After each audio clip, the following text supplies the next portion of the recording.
Eddie Howe, Enzo Maresca are going to tactically have to outmaneuver each other to try and give each other an edge in the running fixture.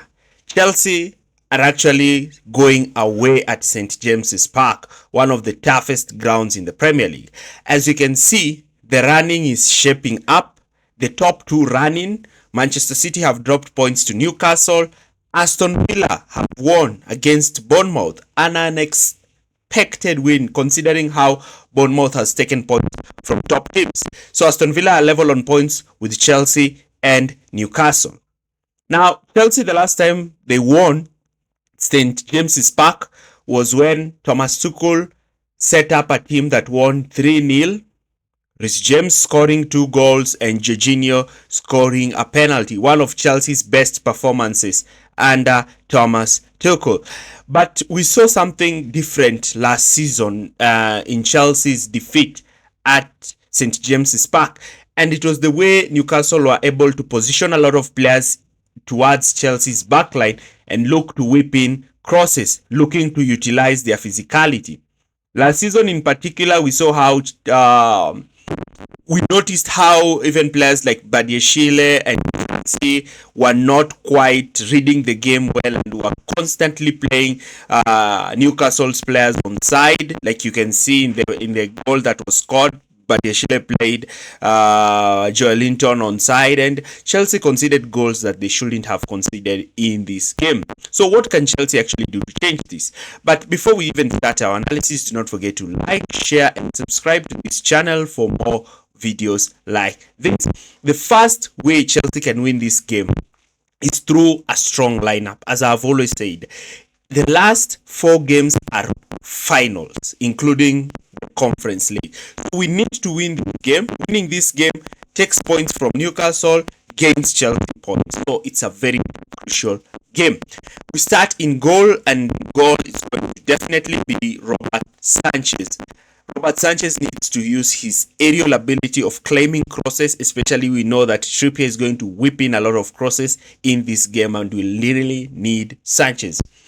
Fullbacks position, I'm still going to go with Caicedo and Cucurella. I've noticed that Reece James has been really slow since he got back from injury, and he played almost 90 minutes in the Conference League, so I do expect Caicedo to play in this game together with Cucurella. They are our best fullback partnership at the moment, especially Caicedo's role in midfield. Centre backs, I'm going to go with Chalobah and Colwill. This looks like Enzo Maresca's preferred centre back partnership. And they have been playing well because we didn't concede through 3 crosses in the last games. And also the goal we conceded was courtesy of corner, which Madueke didn't play well.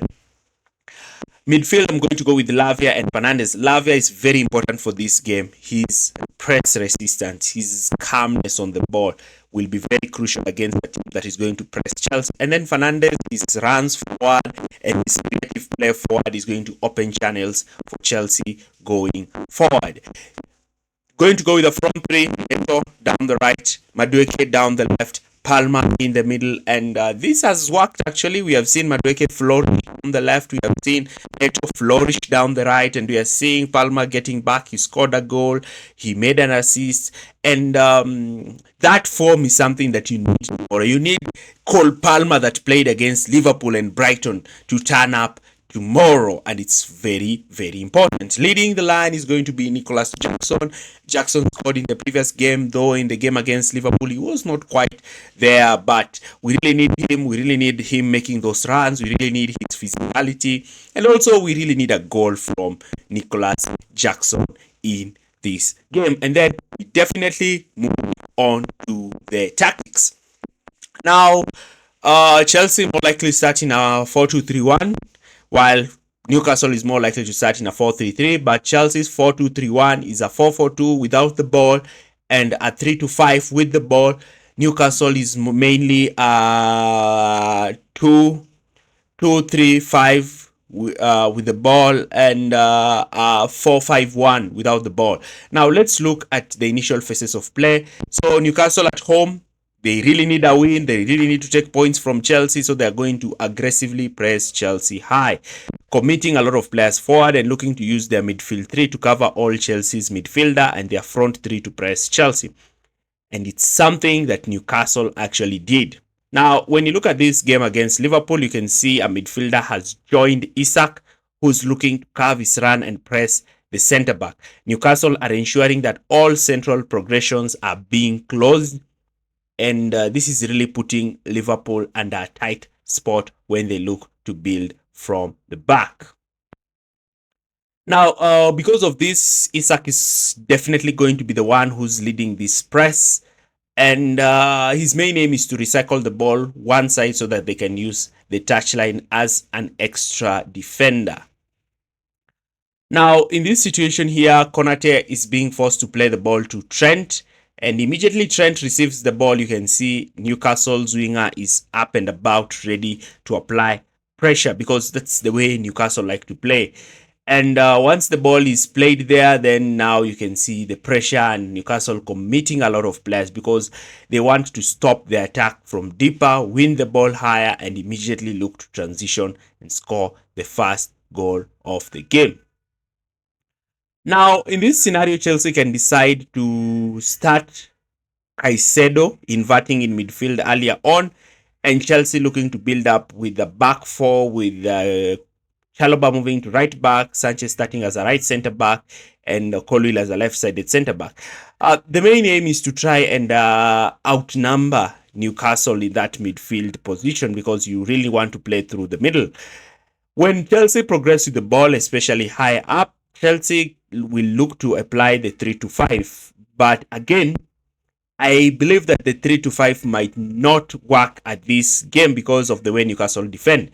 Newcastle like to defend in a 4-5-1. So they're mainly going to drop Willock alongside Tonali to pick up Lavia and Caicedo. So in this scenario, maybe we can heavily rely upon Lavia's press resistanceness to beat his man together with Caicedo. Or, as you can see in this clip, Isak is applying the pressure, and you can see Newcastle are in that 4-5-1 structure. 4-5-1 structure, making sure they flood that midfield so that you cannot penetrate.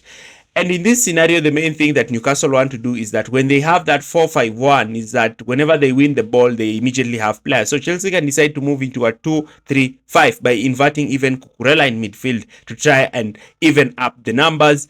And because only Isak will be the one pressing, then two centre backs are just but enough to deal with him. And having Cucurella also joining that midfield gives Chelsea a plethora of options. Now, you can see Liverpool's 2-3-5 structure actually helped them because now you can see players like Trent Alexander-Arnold receiving the ball in that midfield region alongside Gravenberch and Alex McAllister. And because of this 3-5 structure, Newcastle were really finding themselves in a deep problem because if they stepped out to press Trent, then the pass on to players in between the lines like Szoboszlai was on.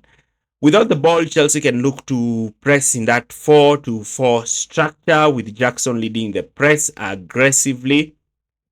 The main aim is to cut one side and force Newcastle to play towards one side while closing all central nearby passing channels, forcing Newcastle to go out wide. But we really know that Newcastle sometimes might actually have a lot of the ball. I think in this game they might actually have a lot of the ball depending on the dynamics of the game. And therefore wingers need to be dropping deep and helping their team, especially against players like Trippier.